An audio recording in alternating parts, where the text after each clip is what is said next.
स्वागत है दोस्तों आपका आज के वीडियो में। आज मैं एक सीरीज़ शुरू करने की कोशिश कर रहा हूँ क्लासिक्स टू वॉच करके। क्लासिक्स टू वॉच यानी कि क्लासिक मूवीज़ जो आप देख सकते हैं, क्लासिक मूवीज़ टू वॉच भी इसे खेलें। तो आज इसका पहला एपिसोड होगा। जो पहली मूवी मैं आपको रिकमेंड करूँगा वो है स्टेज कोच। ये पुरानी मूवी है, 1939 में आई है, बट आपको कलर वर्जन में मिल जाएगी यूट्यूब पर। तो इस मूवी को बनाया है जॉन फोर्ड ने, और इसमें उस ज़माने के दबंग एक्टर है जॉन वेन करके। बहुत ही अच्छी एक्टिंग इन्होंने की है। अब बात कर लेते हैं, इतनी पुरानी मूवी है तो आप बोलेंगे, काफ़ी लोग खैर जो देखने वाले तो देखते हैं, बट लोग मुझसे बोलेंगे इतनी पुरानी मूवी हम क्यों देखें, या ऐसे मूवी देखे ही क्यों, वैसे भी क्यों देखें। तो मैं कहूँगा कि इस मूवी का जो डायरेक्शन है वो बहुत ही ज़बरदस्त है। आप जो मूवी में 4-5 मेन कैरेक्टर्स बताए गए हैं और उनके साथ आप एक जर्नी पर जाते हो। अमेरिका में 1880 के दौरान काफ़ी माइग्रेशन चलती थी, यानी कि अमेरिका के पूर्वी तट से लोग पश्चिमी तट की तरफ उस ज़माने में जाने की कोशिश करते थे, क्योंकि वहाँ पर उद्योग और जॉब्स वगैरह बढ़ गई थी। तो वो जब जाते थे तो रास्ते में उनके साथ फिर कुछ भी हो जाता था। तो अब इसी के बारे में, इसी सस्पेंस के बारे में ये मूवी है कि क्या वो लोग ठीक से पहुँच पाएंगे, और कुछ होता है तो वो क्या कर लेंगे, क्या उनकी समस्याएं हैं छोटी से लेकर बड़ी बड़ी, इसी बात पर मूवी बनती है। तो मूवी के बारे में और मैं आपको ये बताऊंगा कि आप इसको देखेंगे तो आपको ऐसे ज़बरदस्त एक्शन सीन दिखेंगे।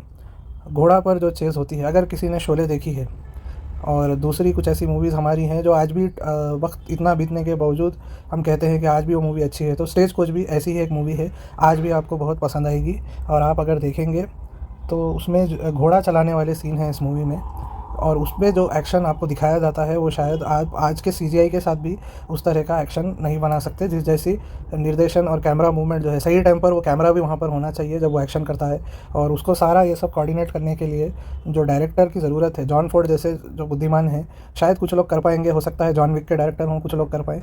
लेकिन अगर आप उस सीन को ध्यान से देखेंगे तो कई डायरेक्टर ऐसे हैं आज भी नहीं कर पाएंगे, उनको सीजीआई में ही बनाना पड़ेगा, रियल में नहीं कर पाएंगे। हो सकता है क्रिस्टोफर नोलन या एक आधी ऐसे ऑस्कर जीतने वाले इत्यादि डायरेक्टर होंगे, वही कर पाएंगे, हर कोई नहीं कर पाएगा। तो ये वाले सीन बहुत ज़बरदस्त हैं।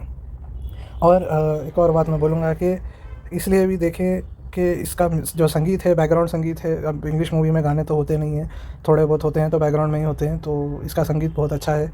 थोड़ा सा पुराने स्टाइल का है, बट आप जब सुनते हैं तो काफ़ी गहराई वाला आपको अच्छा संगीत लगेगा, मेरे हिसाब से अच्छा लगेगा। और नेक्स्ट इसकी अच्छाई मुझे ये लगती है कि टू द पॉइंट डायलॉग्स हैं, ज़्यादा बड़बड़ या ज़्यादा कहानी वो समझाते नहीं हैं। जैसे जो आपको सिचुएशन में हो रहा है आपको समझ आ जाएगी कि क्या हो रहा है। अब इस मूवी की एक और ख़ास बात है कि आज आप अमेरिकन फ़िल्में देखते हैं तो आपने देखे होंगे काफ़ी पहाड़ और रेगिस्तान के शॉट काफ़ी सारे मूवीज़ में बताए जाते हैं। तो ये अमेरिका के जो पहाड़ हैं और इनको जो बताना शुरू किया तो ये इसी मूवी के निर्देशक थे जॉन फोर्ड। इन्होंने ही ये ट्रेंड शुरू किया कि पहाड़ों में शूटिंग की जाए। जिस तरह आप शोले में भी पहाड़ देखते हैं, और जो जैसे नेचुरल ब्यूटी को दूर से दिखाया जाता है काफ़ी मूवीज़ में। आज तो ड्रोन शॉट क्या क्या नहीं आ गया है, बट पहले भी, इनसे पहले भी लोगों ने दिखाया है, बट मैं ये कह रहा हूँ कि ये वन ऑफ द फर्स्ट है जिन्होंने अमेरिका के पहाड़ों को और अमेरिका की ब्यूटी, जो नेचुरल ब्यूटी है वहाँ पहाड़ जंगल, उसको नेचुरल वाले को कैप्चर करने वाले ये one of the first directors हैं। तो ये भी इनकी एक ख़ास बात है। और जॉन वेन जो इस फिल्म के मुख्य अभिनेता हैं, जिनको मैंने पहले भी कहा था कि दबंग अभिनेता हैं, इनको आप देखिएगा, इनके डायलॉग सुनिएगा, जिस तरह से वो बात करते हैं आपको मज़ा आ जाएगा। चलिए, और जो इस मूवी का सीन की, एक्शन सीन की तो मैं तारीफ़ कर ही चुका हूँ। अब अगर आपको ये अच्छा लगा हो और आप मूवी देखना चाहते हैं तो मैं आपको थोड़ा सा टाइम दूंगा।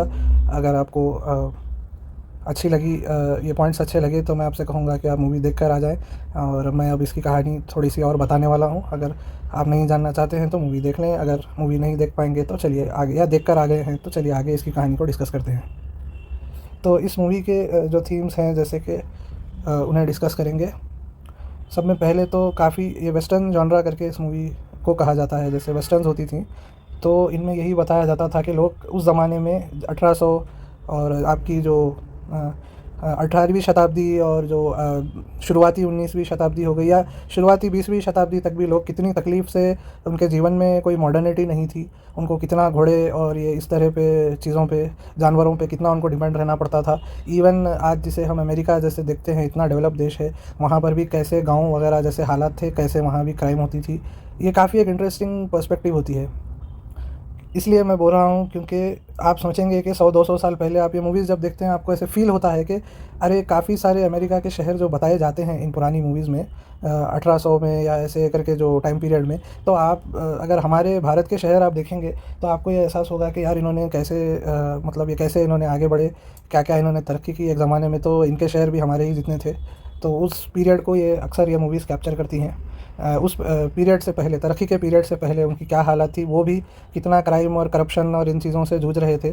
तो एकदम फीलिंग गाँव और ऐसे छोटे शहर वाली आपको एकदम ये मूवीज़ फीलिंग देंगी जैसे आप साउथ की फ़िल्में देखते हैं। अगर किसी ने देखी है तो आपको तो पता ही है, बट जो नहीं देखते हैं उनके लिए मैं बता रहा हूँ कि क्यों इस तरह की मूवीज़, अगर आपने कभी वेस्टर्न जॉनरा नहीं देखा है, तो मैं इसलिए बता रहा हूँ आपको क्यों ये देखना चाहिए। अगर आपको साउथ की फ़िल्में पसंद हैं, जैसे न्याय जो दिलाते हैं साउथ के हीरो, अगर जब सिस्टम फ़ेल हो जाता है, तो उस ज़माने में अमेरिका का सिस्टम ऐसे ही फ़ेल होता था और इसी तरह के फिर हीरो आते थे और वो लोगों को न्याय दिलाते थे। तो आगे बढ़ते हैं, नेक्स्ट पॉइंट जो मैं इस मूवी का डिस्कस करना चाहूँगा वो है इस अगर आप मूवी जैसे मैंने कहा देखी है, तो आपने गौर किया होगा कि जो दुश्मन है, जो अपाचे ट्राइब करके जो नेटिव अमेरिकन वहाँ के हैं, रेड इंडियन, उनको मूवी में आखिर तक नहीं बताया। ये जॉन फोर्ड का, माफ़ी चाहता हूँ, मास्टर स्ट्रोक है। आप इमेजिन कीजिए आज के ज़माने में क्या ऐसे मूवी कोई बहुत कम होगी, मैं ये नहीं कह रहा हूँ, बट ऐसी कितनी मूवी होगी जहाँ पर विलन का चेहरा या ख़ास तौर से एक बंदे को विलन ऐसे नहीं बताएंगे। कितने होंगे ऐसे मूवीज़, नहीं होंगे ज़्यादा। तो ये बहुत ही यूनिक बात है। आप देखिए वो ट्राइब है एक, उनके हिसाब से तो उनकी ज़मीन पर ये अंग्रेज़ लोग आए हैं, तो उनके हिसाब से कोई गलत नहीं हो रहा है अगर वो उनको रोकेंगे। लेकिन इनकी भी तो एक ज़िंदगी है, इन्होंने भी आगे जाके ज़िंदगी बनानी है और ये उस रास्ते से गुज़र रहे हैं जहाँ ट्राइब का इलाका है। इनको वो रास्ता पार करके कहीं और जाना है, वहाँ रहना नहीं है। बट ट्राइब वाले तो ऐसा नहीं सोचेंगे, वो ज़रूर आएँगे, अपने हथियार उठाएँगे। वो अंग्रेज़ी नहीं समझते हैं, तो वो तो कर देंगे हमला। अब इसमें आप जब देखते हैं तो देखिए कितना सटल तरीके से सारी मूवी में जो दुश्मन ट्राइब है उनका एक डर फैलाया गया है, डर का माहौल बनाया जाता है। काफ़ी शुरुआती सीन से ही किरदार अलग-अलग आते हैं और ऐसे डायलॉग बोलने शुरू करते हैं कि वो कितने खूंखार और ख़तरनाक है। लेकिन आपको कभी भी डायरेक्टर जो है वो उनकी झलक भी नहीं बताते। काफ़ी लास्ट तक भी आपको देखने को नहीं मिलता कि वो कौन लोग हैं जो इन पर हमला कर सकते हैं। बस आपको ये सुनने में आता है कि वो लोग दिखाई देंगे, आ सकते हैं, बीच में आ जाएँगे, शायद हमको ख़त्म भी कर देंगे करके ऐसे बोला जाता है।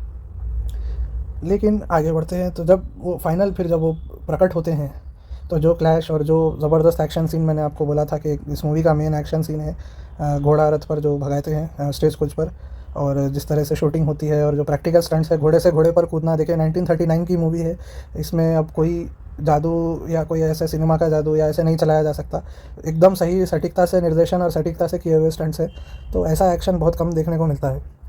और लास्ट चीज़ मैं यही बोलूँगा कि जैसे मैंने आपको बताया था कि एक जनता का न्याय जैसे होता है, तो इस मूवी के क्लाइमैक्स में जैसे जो हीरो होते हैं अ, उनका मैं बताना आपको भूल गया। हाँ, तो जो हीरो होते हैं इस मूवी के शुरुआत में, वो जब इस टीम को जॉइन करते हैं सभी लोगों की इस जर्नी पर जब वो निकलते हैं घर से, तो उनका एक्चुअल मकसद ये होता है कि मैं वहाँ जाऊँगा और अपने भाइयों के कातिलों से वो बदला लेना चाहते हैं, जिन्होंने उनके भाई को मारा था। उन लोगों का वो पता उनको मालूम होता है, वो वहाँ पर रहते हैं करके, वो उनको जाकर वहाँ मारना चाहते हैं। तो उस ज़माने का जो आप न्याय सिस्टम आप देखेंगे तो आपको समझ आएगी। तो अपने साथ उनको एक पुलिस वाले होते हैं ग्रुप में, वो अलाउ तो करते हैं ट्रैवल करने, लेकिन उनको कहते हैं कि जैसे ही हम शहर पहुँचेंगे, क्योंकि तुमने बदले की भावना से निकले हो, अगर मुझे ठीक नहीं लगोगे तो शहर पहुँच के मैं तुम्हें वहाँ के लोकल थाने में गिरफ़्तार करवा दूँगा, और जब तक वहाँ हमें तसल्ली नहीं हो जाती कि तुम गलत नहीं करोगे तो हम तुम्हें नहीं छोड़ेंगे। तो ये उस ज़माने का न्याय सिस्टम था उनका। आप उसमें आप देखिए कितना अजीब तरह का न्याय है। बट ठीक है, उनको जॉन वेन को मुख्य किरदार को ले जाते हैं वो। लेकिन जैसे जब वो सारा इतना अपना मुश्किल सफ़र तय करके अपाचे ट्राइब्स को हराकर जब वो वहाँ पहुँचते हैं, तो उन पुलिस वाले को भी एहसास होता है कि इनको रोकना नहीं चाहिए, इनको इनका बदला लेने का हक़ है। और फिर जॉन वेन बहुत ही होशियारी से अपना बदला लेते हैं। लेकिन जो वहाँ की आसपास की जनता है वो उनको माफ़ कर देती है, क्योंकि सभी जानते हैं कि जिनसे उन्होंने बदला लिया है वो एक काफ़ी बदमाश इंसान है और काफ़ी लोगों का उसने घर तबाह किया है। तो इसीलिए जो वहाँ की लोकल जनता होती है वो भी जॉन वेन का साथ देती है, और फिर जॉन वेन और जो हीरोइन है वो एक अपने रास्ते पर कहीं और चले जाते हैं। तो यहाँ पर मूवी का अंत हो जाता है। तो बहुत ही मज़ेदार मूवी, एक्टिंग, पावरफुल डायलॉग्स, जिस तरह से डायलॉग बोले जाते हैं, और छोटी-छोटी चीज़ों पे अगर आप देखेंगे, निर्देशन पे, कैमरा पे भी ध्यान दीजिएगा। बिना मतलब का कुछ नहीं दिखाया जाता है हमेशा उसमें। अगर वो कुछ बता रहे हैं तो कुछ ना कुछ उस पर बात होगी, कुछ ना कुछ वहाँ पर दिख रहा है आपको तो उस पर बात होगी मूवी में। और कोई किरदार दिख रहा है तो ज़रूर वो कुछ करेगा और उसका कुछ रोल होगा, ऐसे नहीं कि वो सिर्फ़ बैठकर देखता ही रहेगा। तो बहुत ही मज़ेदार मूवी है। मैं समझता हूँ काफ़ी लोग पुराने मूवी ज़्यादा नहीं देखते हैं, बट ऐसे धीरे धीरे करके अगर आप बोर्ड हों, यूट्यूब पर कलर में आपको मिल जाएगी। स्टेज कोच करके मूवी का नाम है, स्टेज कोच 1939 कलर वर्जन करके टाइप करिए। इंग्लिश में सीसी, अगर ज़्यादा नहीं समझते हैं इंग्लिश तो सीसी ऑन कर लीजिए और देखिए। अगर आपको कुछ सीन्स देखिए, अगर आपको धीरे धीरे देखिए कोई भी नया चीज़ एकदम नहीं समझ आता है तो अगर आपको अच्छा लगे तो देखना शुरू कीजिए। हो सकता है आपको मूवी अच्छी लगने लगे और आप बैठकर सारी मूवी देख लें। तो ये आपको सुझाव अच्छा लगा हो तो मुझे बताना। मैं धीरे धीरे और दूसरे हर हर टाइम के मूवीज़ रिकमेंड करूँगा।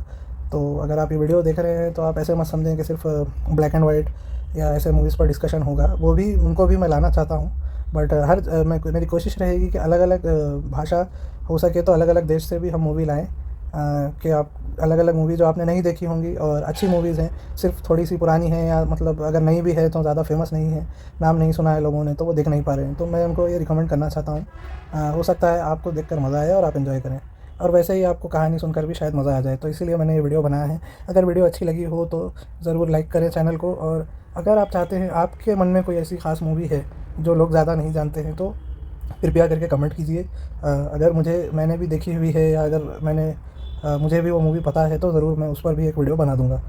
तो कमेंट करके कृपया बताइए, अगर आपकी कोई फ़ेवरेट मूवी है तो कोशिश करेंगे कि उस पर भी वीडियो बन जाए। तो आज की वीडियो देखने के लिए धन्यवाद दोस्तों। Have a good day.